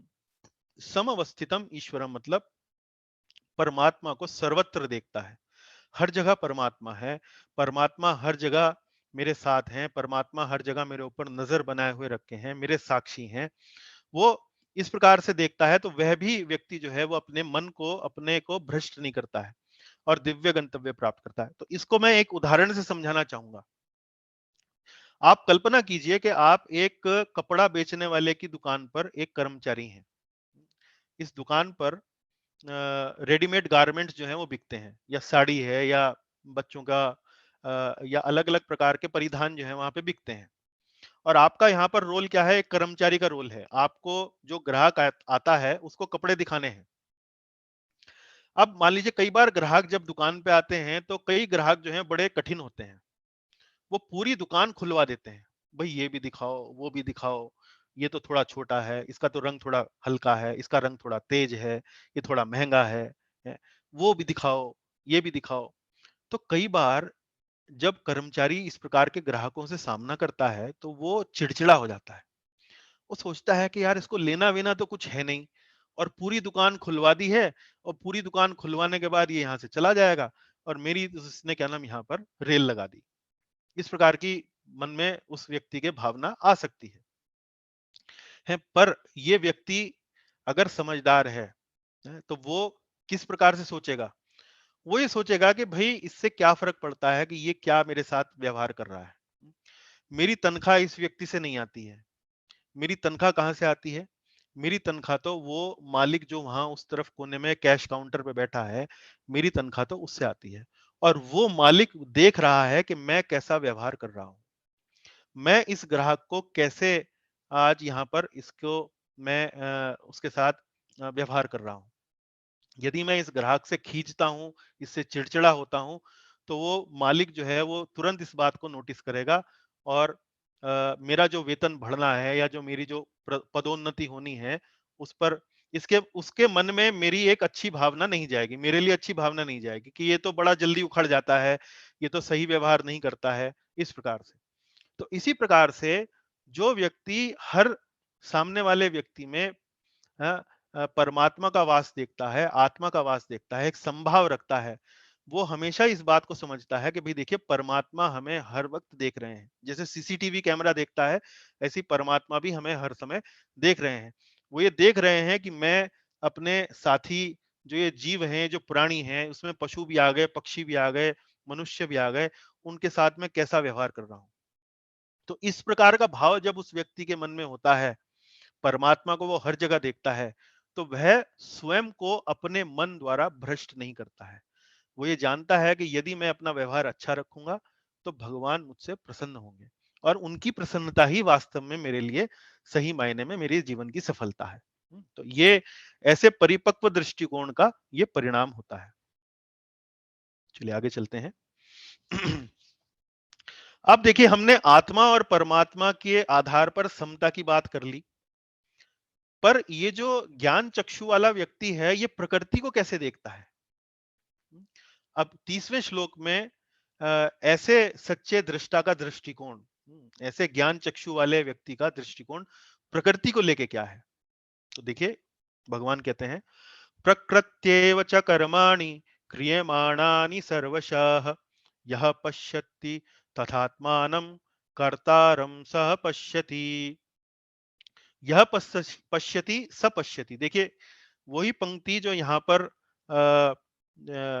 आप देखिए 28वें श्लोक में थी, यह पश्यति स पश्यति, वही पंक्ति 30वें श्लोक में आई है, थोड़ा सा अलग तरीके से आई है। यह पश्यति सह पश्यति।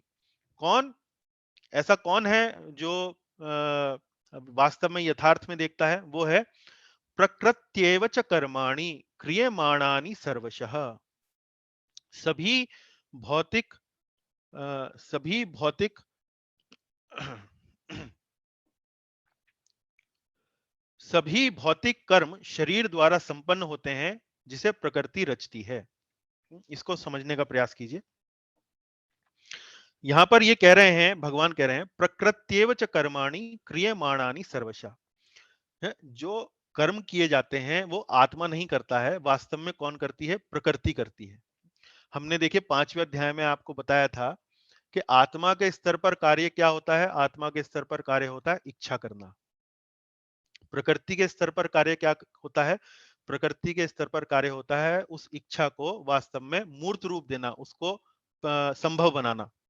और परमात्मा के स्तर पर, भगवान के स्तर पर रोल क्या होता है? वो है भगवान जो है जब तक अनुमति नहीं देते हैं, तब तक ये सब नहीं हो सकता है। तो उसी बात को यहाँ पर दोहराया गया है कि ऐसा जो व्यक्ति है वो ये समझता है, प्रकृत्येव च कर्माणि क्रियमाणानि सर्वशः, कि प्रकृति ही वास्तव में जो सारे कर्म हैं वो करती है। सभी भौतिक कर्म शरीर द्वारा संपन्न होते हैं, जिसे प्रकृति रचती है। इसको समझने का प्रयास करेंगे। देखिए अ, ये कह रहे हैं कि सारे कर्म जो हैं वो शरीर द्वारा संपन्न होते हैं, यानी प्रकृति द्वारा संपन्न होते हैं। उसको कैसे समझेंगे? उसको समझने के लिए उदाहरण लीजिए। मान लीजिए आपको दिल्ली से बंबई जाना है। आपको दिल्ली से बंबई जाना है। दिल्ली से बंबई जाने के लिए अब कितने तरीके हैं? कई तरीके हैं। आप हवाई जहाज से जा सकते हैं, आप कार से जा सकते हैं, आप रेलगाड़ी से जा सकते हैं, आप बैलगाड़ी से भी जा सकते हैं, आप संभव हो तो पैदल भी जा सकते हैं, है ना? तो लेकिन हर बार जो हर तरीका आप अपनाएंगे दिल्ली से बंबई जाने में, उसमें अलग-अलग प्रकार के परिणाम होंगे। जब आप हवाई जहाज से जाएँगे तो आप तुरंत पहुँच सकते हैं। जब आप रेलगाड़ी से जाएँगे तो आपको 1 दिन लग सकता है। बैलगाड़ी से जाएँगे तो आपको कई दिन लग सकते हैं। पैदल चल के जाएँगे तो और कई कई हफ्ते लग जाएँगे। तो कहने का भाव ये है कि प्रकृति जब जीवात्मा को अलग-अलग प्रकार के शरीर देती है, अलग-अलग कैपेसिटी के शरीर देती है, तो उसी हिसाब से कार्य जो है वो संपन्न होते हैं। मान लीजिए, जैसे मैंने आपको यहाँ उदाहरण दिया हवाई जहाज का, रेलगाड़ी का, बैलगाड़ी का। अब मान लीजिए किसी व्यक्ति को, जैसे एल्बर्ट आइंस्टाइन को बड़ा तेज दिमाग था, उस प्रकार का शरीर मिल जाए, है तो एल्बर्ट आइंस्टाइन जो था बड़ा बुद्धिमान व्यक्ति था, बड़ा साइंटिस्ट विज्ञानी आदमी था। तो ऐसा व्यक्ति जो है वो जीवन में जिस भी कार्य में हाथ डालेगा अपनी बुद्धि के बल पे, अपनी क्षमता के बल पे, उसे बड़ी जल्दी परिणाम मिलेंगे। बड़ी जल्दी वो सफलता के सीढ़ियों पर चढ़ेगा। है उसके विपरीत मान लीजिए कोई व्यक्ति ऐसा है जो उतना बुद्धिमान नहीं है, उतना सक्षम नहीं है, तो उसे देर से परिणाम मिलेंगे। और कोई व्यक्ति ऐसा है जो बिल्कुल ही बैलगाड़ी की तरह बिल्कुल ही ढीला है, उसके पास ना तो बुद्धि है, ना शरीर में बल है, इस प्रकार का शरीर उसे दिया गया है, तो वो उसी प्रकार से कर्म करेगा और उसी प्रकार के परिणाम मिलेंगे।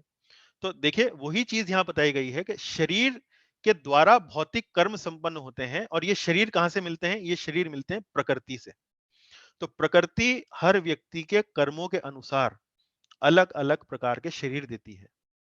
जैसे किसी व्यक्ति का यदि कर्म अच्छा है तो उसे हवाई जहाज में यात्रा करने को मिल रही है और बड़ी जल्दी पहुंच रहा है, और किसी व्यक्ति का अगर कर्म इतना अच्छा नहीं है तो उसे बैलगाड़ी में यात्रा करने को मिल रही है और वो बड़ी देर से पहुंच रहा है। या इसी प्रकार से हम देखिए, कोई व्यक्ति उसको गाने की प्रतिभा बचपन से ही होती है। अब जैसे लता मंगेशकर जी, जिनका भी हाल में देहांत हुआ, वो गायन की उनके अंदर प्रतिभा थी, उनके अंदर समझने की भी क्षमता थी, भगवान की कृपा से उन्हें आवाज भी बहुत अच्छी मिली। तो ये कहाँ से आई? ये प्रकृति से उनको प्राप्त हुई। हर कोई व्यक्ति तो लता मंगेशकर नहीं बन पाया, है? इस तरीके से कोई व्यक्ति अच्छा अभिनय कर सकता है। अब अमिताभ बच्चन जी हैं, वो बड़ा अच्छा अभिनय करते हैं। कोई बड़ा अच्छा वक्ता है, हमारे प्रधानमंत्री नरेंद्र मोदी जी हैं, बड़े अच्छे वक्ता हैं। जनता जनार्दन से बड़ी जल्दी उनका संवाद जो है बड़ा अच्छा रहता है। तो ये सब कहाँ से जो गुण आते हैं वो कहाँ से आते हैं? ये प्रकृति से आते हैं। उसी चीज को यहाँ लिखा गया है कि प्रकृति ही शरीर ही भौतिक कर्म करता है, और ये शरीर कहाँ से मिलता है? प्रकृति से मिलता है। तो यहाँ देखिए इस चित्र के अंदर दिखाया गया है, ये प्रकृति के 3 गुण दिखाए गए, रजोगुण, सतोगुण, रजोगुण और तमोगुण। और इन्हीं गुणों के माध्यम से अलग-अलग जीव को अलग-अलग शरीर मिलते हैं, और जिसको जितना अच्छा शरीर मिलता है उसी के हिसाब से ये कार्य करता है। तो यहाँ देखिए ये सतोगुणी व्यक्ति दिखाया गया है, ये रजोगुणी व्यक्ति दिखाया गया। तो यहाँ देखिए सतोगुणी व्यक्ति, इसके अंदर सोचने की क्षमता है, बात करने की क्षमता है, व्यवहार करने की क्षमता ये कहीं ज्यादा अच्छी होगी। तो इसलिए ये समाज में प्रगति करेगा, उन्नति करेगा। जो तमोगुणी व्यक्ति है, उसके अंदर इतनी क्षमता नहीं होगी, तो वास्तव में वो किसी व्यक्ति के अंडर में उसको कार्य करना पड़ेगा। तो इस प्रकार से ये सब चीजें यहाँ पर इस चित्र के माध्यम से दिखाई गई हैं। लेकिन इसका ये जो दृष्टिकोण है, ज्ञान चक्षु से क्या लेना देना? ज्ञान चक्षु से क्या लेना देना? देखिए ज्ञान चक्षु से इसका ये लेना देना है कि जो व्यक्ति वास्तव में, जिसके पास ज्ञान चक्षु है और वो ये देख सकता है कि वास्तव में शरीर ये कार्य कर रहा है, उसके भीतर कर्तापन का अहंकार नहीं आता है। वो ये समझ लेता है कि भाई देखो, भगवान की कृपा से, प्रकृति की व्यवस्था से मुझे ये शरीर मिला है, मुझे भगवान की कृपा से ये बुद्धि मिली है, मुझे भगवान की कृपा से ये टैलेंट मिला है, और वास्तव में मैं आज कुछ यदि अपने लिए समाज में कर पाया हूं, बन पाया हूं, कहीं समाज में पहुंच पाया हूं, तो वास्तव में ये भगवान की कृपा के कारण ही हुआ है। तो ऐसा व्यक्ति जो ये देखता है कि शरीर सब कार्य कर रहा है, प्रकृति सब कार्य कर रही है, उसके अंदर कर्तापन का अभिमान नहीं आता है।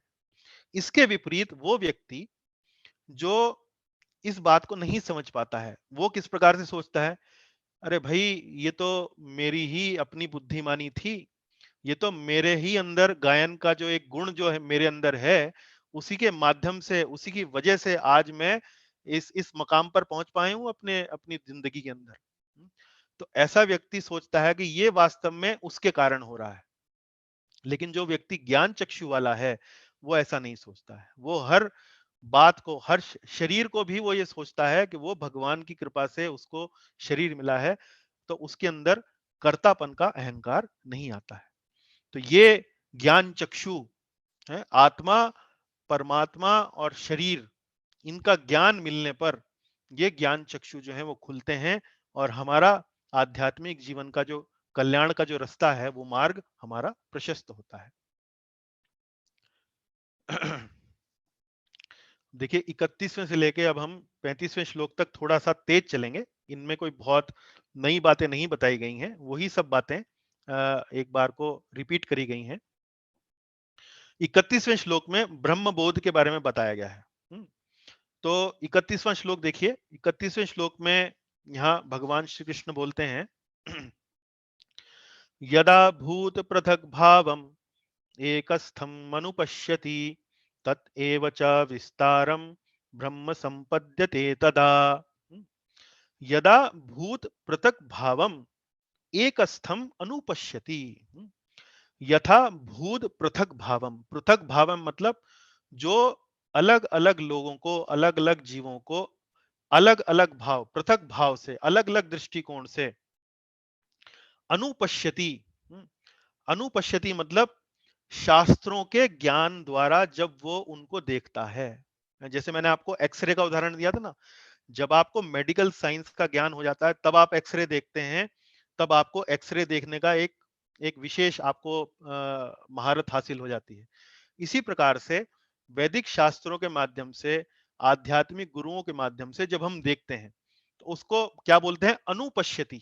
किसी के गाइडेंस में देखना, किसी ज्ञान की प्रकाश में देखना, उसे बोलते हैं अनुपश्यति। यथा पृथक, यथा भूत पृथक भावम एकस्थम अनुपश्यति तद एव च विस्तारम ब्रह्म संपद्यते तदा। तो जब कोई भी व्यक्ति ये देखता है कि देखो इस भौतिक जगत में पृथक भावम, अलग अलग प्रकार के शरीर यहां पर विद्यमान है, लेकिन उनको एक देखता है चारों तरफ फैले हुए, अलग अलग होते हुए भी उन सबको एक देखता है। तो यहां भगवान कहते हैं तो वह ब्रह्म बोध को प्राप्त होता है। ब्रह्म संपद्यते तदा है, ब्रह्म संपद्यते तदा। तो यही बात जो मैं अभी तक आपको समझाने का प्रयास कर रहा हूं कि भौतिक दृष्टिकोण क्या है?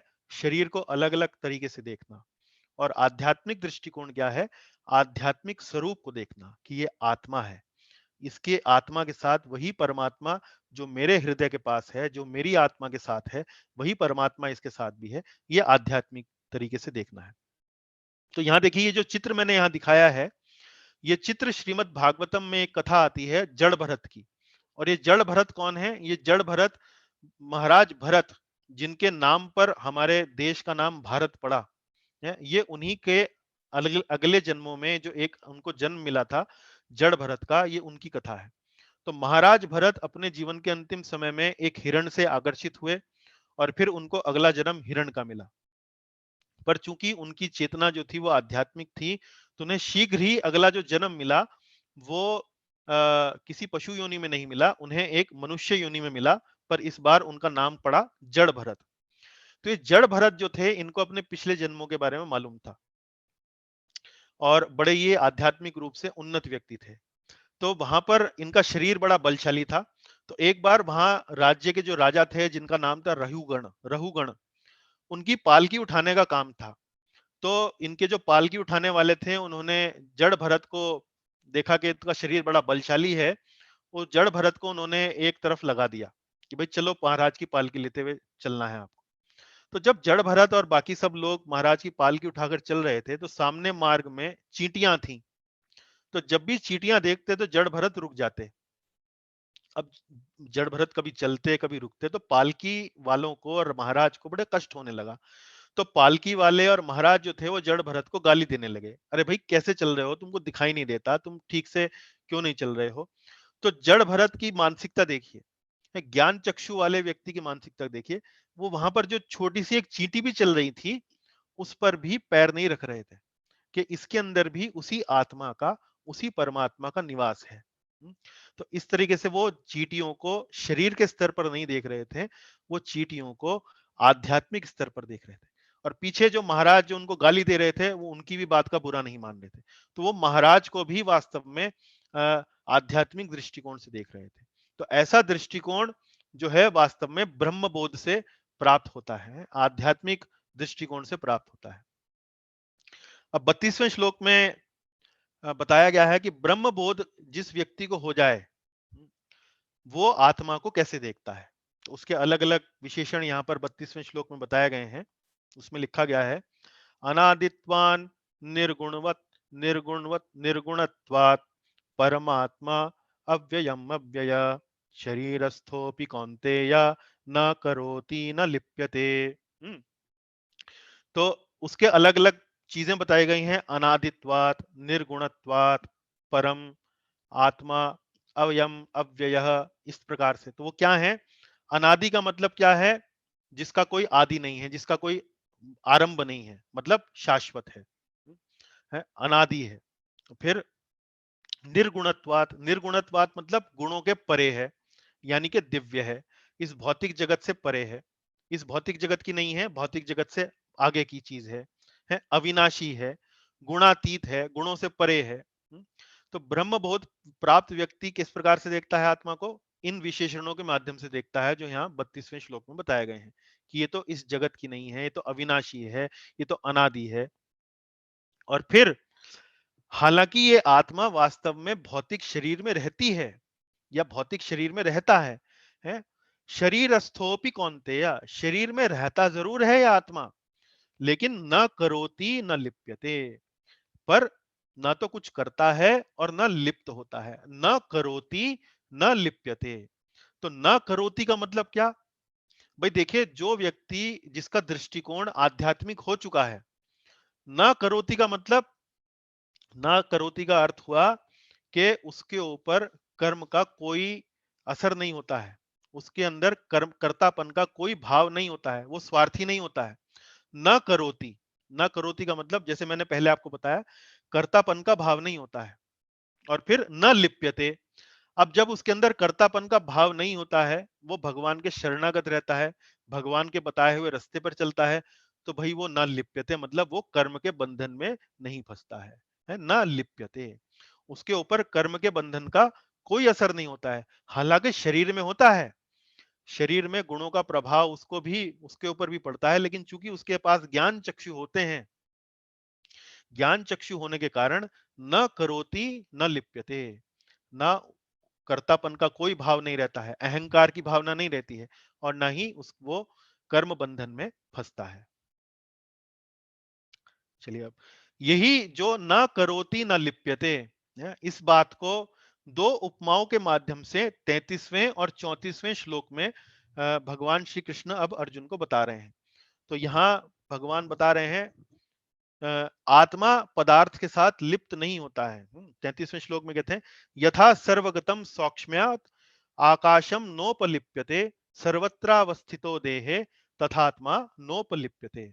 उपमा दे रहे हैं, कैसी उपमा दे रहे हैं? जैसे आकाश किसी वस्तु के साथ लिप्त नहीं होता है। अब यहाँ प्रभुपाद जी ने समझाने के लिए आकाश शब्द को यहाँ पर उन्होंने वायु के रूप में समझाया है कि वायु जो है वो जल में भी मिलता है, कीचड़ में भी मिलता है, मल में भी मिलता है, अन्य वस्तुओं में भी प्रवेश करता है, हर जगह मिलता है वायु या आकाश है, लेकिन किसी भी वस्तु से लिप्त नहीं होता है, वस्तु से अलग थलग बना रहता है, उस पर उस किसी भी वस्तु का प्रभाव नहीं पड़ता है। इसी प्रकार से आत्मा जो है वो वास्तव में रहता तो शरीर में है, भौतिक तत्वों के साथ रहता है, लेकिन इन भौतिक तत्वों का उसके ऊपर प्रभाव नहीं पड़ता है, न लिप्यते। इसी तरह से 34वें श्लोक में एक दूसरा उदाहरण दिया गया है, उसमें क्या लिखा गया है?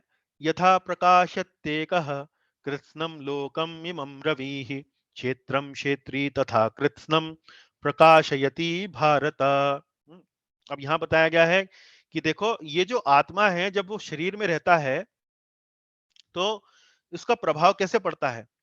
जैसे सूर्य है, सूर्य आकाश में प्रकाश देता है, मतलब सूर्य धरती से बहुत दूर है, पर उसके प्रकाश से पूरी धरती जो है वो चलायमान हो जाती है। धरती पर न केवल प्रकाश मिलता है, पर इस धरती पर जितने भी जीव हैं, पेड़ हैं, पौधे हैं, पशु हैं, मनुष्य हैं, वो सब जैसे ही सूर्य प्रकाशमान होता है, सभी चलायमान हो जाते हैं। इसी प्रकार से जब आत्मा इस शरीर के अंदर रहता है, तो वह उस शरीर को भी पूरी तरह वैसे ही प्रकाशमान बनाता है, जैसे सूर्य धरती को प्रकाशमान बनाता है। तो मान लीजिए, जब सूरज धरती पर पड़ता है, जब सूरज की किरणें धरती पर पड़ती हैं, तो पेड़ पौधे उगते हैं। तो हम जब पेड़ पौधे उगते हैं, तो हम ये तो नहीं कह सकते ना कि मान लीजिए कहीं कोई अच्छा पौधा हुआ, कहीं कोई बूढ़ा पौधा होगा, तो हम तो ये तो नहीं कह सकते कि भाई ये तो वास्तव में सूरज ने उगाया है। तो भाई जैसा बीज पड़ा हुआ था वैसा पौधा उग गया। इसी प्रकार से आत्मा भी जब शरीर के अंदर आता है, तो चेतना को प्रकाशित करता है, और शरीर पर जो कर्म का जो प्रभाव होता है, ये उसी जीवात्मा के जो पूर्व जन्म के जो कर्म हैं, उनके कारण उसको मिलते रहते हैं। तो इससे हमें क्या पता लगता है? न करोति। तो आत्मा कुछ नहीं कर रहा है, आत्मा अलग से कुछ नहीं कर रहा है। तो ये 34वें श्लोक में हमें पता लगता है। और 35वें श्लोक में अब भगवान श्री कृष्ण इस पूरे के पूरे अध्याय का सारांश यहाँ प्रस्तुत कर रहे हैं। वो कहते हैं, क्षेत्र क्षेत्रज्ञोरेवम अंतरम, क्षेत्र क्षेत्रज्ञो एवं अंतरम ज्ञान चक्षुषा भूत प्रकृति मोक्षम च ये विदुर्यान्ति ते परम। वो ये कह रहे हैं, पहली पंक्ति में क्या कह रहे हैं? क्षेत्र क्षेत्रज्ञोर एवं अंतरम ज्ञान चक्षुषा। क्षेत्र क्षेत्रज्ञोर एवं अंतरम, अंतरम मतलब अंतर है। किस किसका अंतर? क्षेत्र क्षेत्रज्ञोर एवं, क्षेत्र और क्षेत्रज्ञ का अंतर है, और जो जानता है, और ज्ञान चक्षुषा, और ज्ञान चक्षु जिसके पास है, भूत प्रकृतिम मोक्षम च ये विदुर्यान्ति ते परम, है जो जिसके पास ये अंतर है, जो ये देख सकता है कि शरीर और क्षेत्रज्ञ और मुक्ति की प्रक्रिया क्या है, वो वास्तव में भव बंधन से मुक्ति की विधि को जानते हैं, उन्हें परम लक्ष्य प्राप्त होता है। विदुर यान्ति ते परम, वे सब परम लक्ष्य को प्राप्त करते हैं। तो यहाँ देखिए चित्र में दिखाया है कि ये जो साधक है, ये भौतिक जगत से वास्तव में आध्यात्मिक जगत में प्रवेश करता है, जब उसे शरीर शरीर के दोनों ज्ञाता यानी कि आत्मा और परमात्मा, और मुक्ति की प्रक्रिया कहां बताई गई है? 13वें अध्याय में 8वें से लेकर 12वें श्लोक में ज्ञानम, 20 अंग जो वहां बताए गए हैं। जो ये सब जानता है, इन सब को जानने के बाद वह परम लक्ष्य प्राप्त करता है। तो यह आज 13वें अध्याय का आज हमने यहाँ समापन किया। इस अध्याय को समझने के लिए एक छोटा सा सूत्र है, जिसे आप देख सकते हैं। वाइज, WISE, वाइज में W means wise questions, I का मतलब आइटम्स ऑफ नॉलेज यानी कि ज्ञान की प्रक्रिया 8 से 12वें श्लोक तक। S का मतलब है सोल एंड सुपर सोल यानी कि आत्मा और परमात्मा का ज्ञान, जो 13वें से लेकर 19वें श्लोक में दिया गया है। और प्रकृति और पुरुष के बारे में यानी कि एंजॉयर, उसके बारे में यहाँ 20वें से लेकर 35वें श्लोक में बताया गया है। तो यदि आप इस छोटे से शब्द को आप याद कर लें, तो अध्याय 13 में किन किन विषयों की चर्चा हुई है वो आपको बड़े जल्दी से आप सुगमता से याद कर सकते हैं। और इसी के साथ आज हम अध्याय 13 पर अपना ये व्याख्यान समाप्त करते हैं। श्रीमद् भगवद गीता की जय, श्रील प्रभुपाद की जय। यदि आपका कोई प्रश्न हो, कोई टिप्पणी हो, उसका स्वागत है। और मैं आमंत्रित करूंगा करतार ताऊ जी को। पिछली बार वो कुछ कहना चाह रहे थे, मैंने समय का अभाव होने के कारण उनको थोड़ा सा मैं उनकी बात नहीं सुन पाया था। कृपया करके करतार जी, प्रभु जी, ताऊ जी, आप अगर कुछ अपनी बात कहना चाहें तो कृपया करके आप। हरे कृष्णा, हरे आपका कृष्णा, स्वागत है। धन्यवाद। दंडवत जी। हाँ, वो मैं एक्चुअली आपकी परमिशन से और गुरु कृपा से वो कर्म फल के बारे में बताना चाह रहा था कि जब भी महाभारत का युद्ध धृतराष्ट्र हार गए, उनके 100 बच्चों का, तो उसमें शरीर शांत हो गया। तो उन्होंने एंड में कृष्ण भगवान से पूछा अरे भाई अब मैं हार गया हूँ, आप जीत गए हो, पर मेरे को ये तो बताओ मेरे को किस कर्म को फिता था। अच्छा भाई देख लेते हैं, ये तो है आपके कर्मों का फल ही। तो उन्होंने उनके पिछले 100 जन्म पीछे लेकर गए, तो जी जी 99 जन्म तक वो बहुत अच्छे राजा थे, लोकप्रिय राजा थे, बहुत अच्छा काम किया उन्होंने। 100वें जन्म में भी राजा ही थे और बहुत अच्छे राजा थे। तो फिर उन्होंने बोला कि भाई फिर हाँ मेरे को कहते हैं हाँ ये 100वें जन्म में आपसे पाप हुआ है।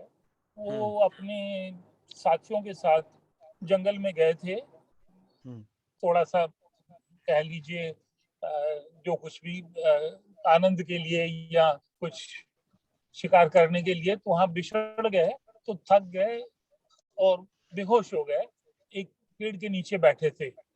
जी थोड़ी देर में जब उनकी होश खुली तो देखा क्या, पेड़ के ऊपर एक कबूतर कबूतरी अपने बच्चों के साथ बैठे हैं और वो एक चोंच में एक एक ड्रॉप लाके उनके मुंह में डाल रहे हैं। तो उन्होंने सोचा भाई ये कब तक डालते रहेंगे। उन्होंने उनका पीछा किया तो वहाँ पास में कोई हवन समाप्त हुआ था, जी तो वहां पर वो पहुंचे तो उन्होंने वहां पर उनको पानी वगैरह मिल गया मिलने को, लेकिन उन्होंने भूख लगी हुई थी।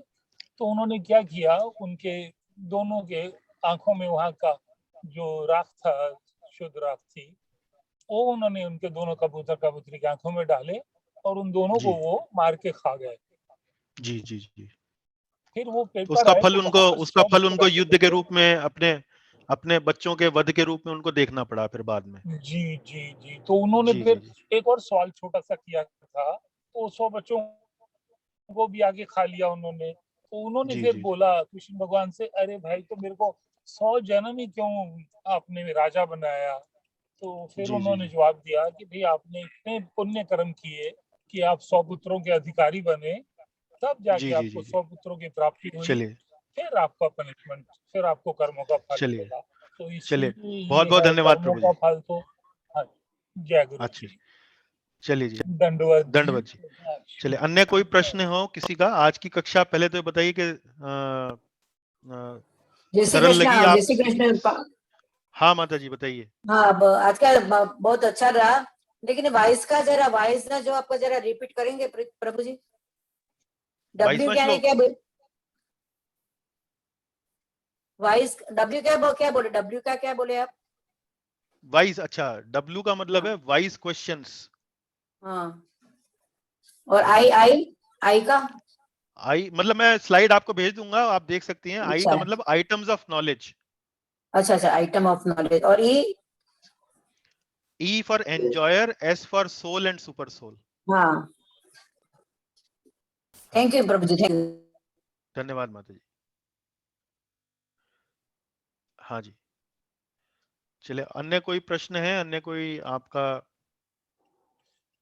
गुरु जी हरे कृष्णा, अगर किसी का नहीं है, अगर समय हाँ है पूछिए तो प्रभु मैं जी। कुछ। हाँ पूछिए हाँ, प्रभु जी। ये आपने बहुत ही अच्छा खैर तो सारा हर श्लोक हर भागी कंप्लीट है। तो इसमें आपने समभाव की बात करी है बार बार कि सबके लिए भाव एक होना चाहिए, पर मेरे मन में एक शंका है कि समवर्तन नहीं हो सकते हम। भाव तो रख सकते हैं सबके लिए, लेकिन वर्तन सबके साथ एक जैसे नहीं कर सकते हम। वो तो कैसे भी हो, वर्तन तो सबके साथ अलग अलग होती है। हाँ जो शरीर के स्तर पर जो हमारा व्यवहार होता है वो अलग होता है। अब जैसे स्त्री और पुरुष समझ लीजिए, अब दो पुरुष आपस में गले मिलते हैं तो कोई आपत्ति नहीं है, लेकिन एक पुरुष जो है एक स्त्री को गले लगाए तो आपत्ति हो जाएगी, है ना। यदि वो उसकी पत्नी नहीं है या उसकी विवाहिता वधु नहीं है तो वो तो शरीर के स्तर पर भेद रखना पड़ता है। लेकिन वो भेद रखते हुए भी दृष्टिकोण तो वही रहता है कि भाई ये भी आत्मा, इसके अंदर भी, शरीर के अंदर भी आत्मा है। तो जब वो भाव रहता है तो हमारा जो व्यवहार है, हमारा जो सोचने का नजरिया है, वो वास्तव में सही हो जाता है। अब जैसे कोई निर्धन व्यक्ति है या कोई धनी व्यक्ति है, तो जब लोग निर्धन व्यक्ति से व्यवहार करते हैं तो उसका कई बार तिरस्कार करते हैं। तो भाई कम से कम आप जब ये भाव रखेंगे कि भाई उसके अंदर भी वही आत्मा है, तो आप उसको कम से कम आदर और सम्मान के साथ तो कम से कम उसके साथ बात करेंगे। आपसे ये नहीं कह रहा कि भाई सामने वाला व्यक्ति निर्धन है तो आप उसको कोई धन दे दें या संपत्ति दे दें, पर कम से कम व्यवहार तो आपको उसके साथ इस प्रकार का रखें कि भाई वो भी एक आत्मा है, परमात्मा का ही अंश है, वो भी आपके आदर सम्मान का वैसे ही हकदार है जैसे कोई अन्य व्यक्ति है। जी, वो मैं आपकी सारी बात मानता हूँ, पर है शंका है मन में, इसलिए आपसे निवारण करवा रहा हूँ। जी हाँ जी। हाँ, तो जैसे जो आप बोलेंगे सत्वचन। हाँ जी। हाँ जी सबको, सब संतों को हरि हरे कृष्णा, आपको जी दंडवत। जी दंडवत जी। हरे कृष्णा। हरे कृष्णा जी। हरे कृष्णा प्रभु जी। हरे हाँ कृष्णा राकेश प्रभु प्रभु जी। जी। हाँ, दो लोग आ गए, एक बार राकेश जी का सुन लेते हैं फिर आपके पास आते हैं माता जी। प्रभु जी 27वें श्लोक में जो स्थावर जंगम का मतलब था, चर या अचर, वो जीवों के लिए था या किसी भी उसके लिए? चल तथा चल जिसे कहते हैं, तो जीवों के लिए प्रयोग हुआ होगा। स्थावर देखिए, प्रभुपाद जी ने अपने तात्पर्य में माउंटेन्स मतलब पर्वतों का भी उदाहरण दिया है यहाँ पे 27वें श्लोक में। उन्होंने बोला है, देखिए यहाँ पर वृक्ष, पर्वत आदि ऐसी अनेक अभिव्यक्तियां हैं जो गतिशील नहीं हैं। तो पर्वत किसने बनाए? पर्वत परमात्मा ने बनाए। ने बनाया वृक्ष तो तो सब। ने वृक्ष तो जीवों में आता, वो हाँ भी तो वो भी हाँ स्थावर है। हाँ वृक्ष स्थावर है। वो वृक्ष स्थावर है तो वो किसका संयोग है? आत्मा का, और वृक्ष का जो शरीर उसको मिला है, उस आत्मा जी को, जी। तो उसमें वो उसका सब संयोग हो प्रकार गया। की, सब प्रकार की वस्तु हैं, चाहे वो उसमें प्राण है या नहीं है। हाँ, अगर किसी वस्तु में प्राण नहीं है तो वो भी कहीं ना कहीं किसी आध्यात्मिक उससे ही आई है। मतलब जैसे मैंने आपको ग्रहों का उदाहरण दिया, मान लीजिए किसी ग्रह पर या आप देखिए कि धरती का उदाहरण लीजिए, तो धरती किसने बनाई? भगवान ने बनाई। ग्रह किसने बनाए? भगवान ने बनाए। इतने ब्रह्मांड किसने बनाए? भगवान ने बनाए। जी प्रभु। और आप देखिए कि ब्रह्मांडों में भी जो धरती है ये घूम रही है, ये किसकी शक्ति पे घूम रही है? परमात्मा इसके अंदर भीतर प्रवेश करते हैं, उन्हीं की शक्ति से तो घूम रहा है सब कुछ। जी प्रभु। अगर अगर भगवान की शक्ति ना हो तो ये सब कुछ फ्लैट पड़ जाए एकदम। वही तो सब कुछ टिकाए हुए हैं, सब कुछ यहाँ पे। हाँ, आधुनिक विज्ञान उस चीज को नहीं देख पाता है, पर हमें ये सब जानकारी जो है वो वैदिक ग्रंथों से मिलती है। जी प्रभु। शब्द प्रमाण, शब्द प्रमाण से मिलता है हमें ये सब ठीक है, जानकारी। धन्यवाद। भगवान की वाणी है, भगवान बता रहे हैं भाई ये ऐसे ऐसे होता है। जी प्रभु जी। और एक माता जी भी पूछ रही थी, मैं माफ कीजिए देख नहीं पाया कौन पूछ रहा था।